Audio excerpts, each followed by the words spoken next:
Yet really, how much is enough? Moving forward with the Decker team. Moving forward together with the Decker team. We're thrilled, really, that we've been able to create for you free access to over 503 episodes of Life's Inside Track, where we share insider tips, not just on real estate, actually on life too, on how to build wealth, on how to make really good use of the finances that come into your home, how to have fun, how to build your faith, and even how to strengthen, heal, and flourish in relationships. So really, it's been like decades through radio. Like, is it not true? It's like half a century, decades. And you can get access to the show. Okay, folks, you can get access to the shows from the office, home, or on the go. And you know what? We've chosen not to edit because part of the whole thing is how to have fun in the midst of this journey. Because it's a great question to say, how much is enough? Yeah. So how many bloopers and mess ups is enough before you cut and stop the episode? I don't think you should, because it's real life. Real life, real live, right here, now. Right. So let's how really much get is into enough? our topic. How much money? Because we decided That's what we're talking about. That really is what we're talking about. How much money month? How much money is enough before you retire? Or before you just give it all away? That could be the other option. Like if you, as we talked about, when you have a passion, you want to pass yourself and what you have to give to the world on. And really often it's about movement making, or that's what ends up happening. Mm-hmm. Movement maker momentum. Yeah, but sometimes people are afraid to give money away because of the uncertainty of the future. Right? Mm-hmm. So if you have enough money that the passive income covers all your expenses. Now, your expenses can be huge, or you can live a little more minimal life and your expenses are lower. Well, I wouldn't call it a minimal life. No, minimal. I might call it... Okay, stuff. Minimal with stuff. Right, because I often think the simpler your life is, the greater your life is. Yes, the greater potential your life may have. Yes, exactly. Yes. So let's be clear. We don't want to confuse you because if you've been listening any length of time to any of these episodes on Life's Inside Track, that we can get confusing. Huh? Yeah, sometimes we confuse ourselves. Exactly. So in this topic right now, it's really a money conversation. Yeah. Like how much money is enough?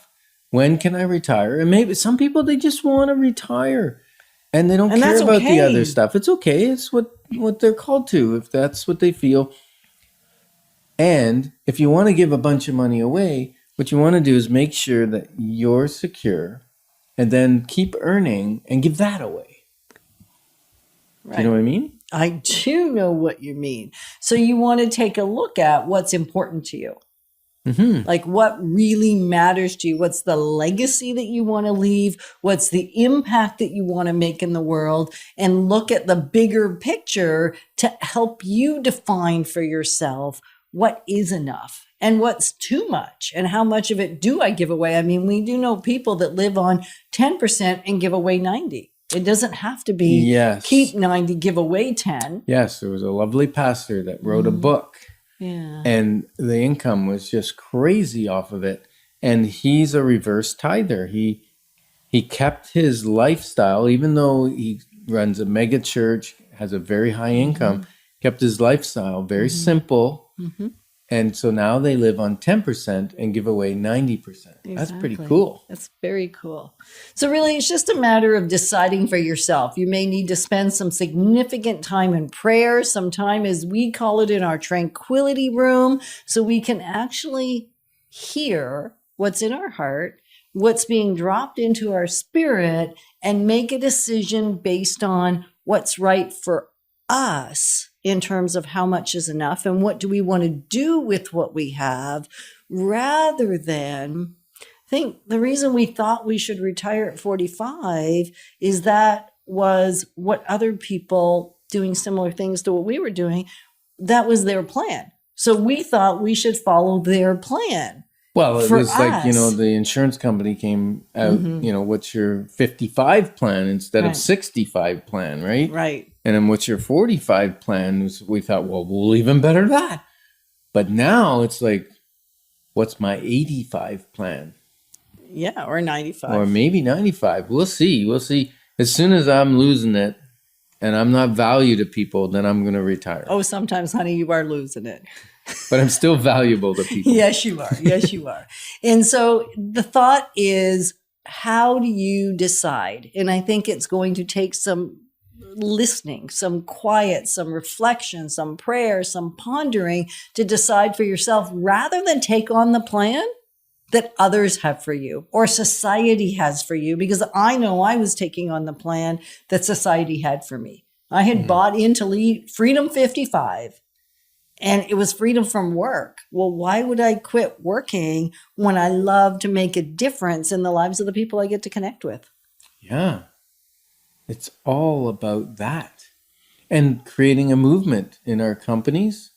It's excitement. It's exciting to make a difference in people's lives. So what questions do you need to ask yourself? What questions did you ask yourself, Ken, when you were starting to move from, you know what, I know I'm going to stop working to I'm probably not going to stop working until I lose my mind. And I'm going to hope and pray you're not going to lose your mind. Me too, because when you keep it active, you got less chance of losing it. Truth. And- so what questions did you ask yourself? Well, what purpose do I have in my life? What really drives me? Where do I get my juice, my wanting to get up in the morning? And some of it's competitive. Like, why do I play sports? I play sports against like 18 and 25-year-olds, and I'm ancient. But it makes me feel young when I can keep up to them. And even when you can't keep up to them. Even still, every once in a while, an old dog can catch a young buck. Fair enough.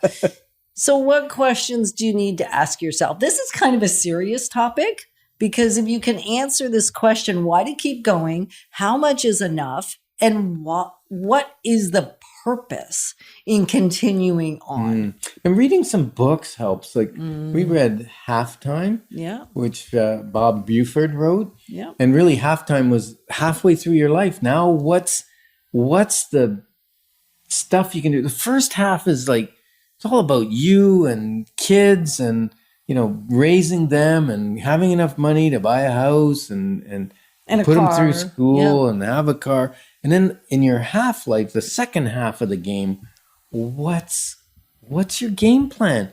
And that was really cool. And then we took a program called the Masters program. No, we didn't take it once. We took it twice because we're thorough learners. Right. And each one was 3 years. So it was 2 times 3. That's 6 years. 6 years we took. Yeah.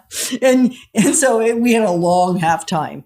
So we really got to think about what did we want the second half to look like. Mm-hmm. And so if you're not in the second half yet, that's okay because what you do in the first half will set you up for what you can do in the second half. And I saw a post on the internet, and it was on the internet, so it must be true.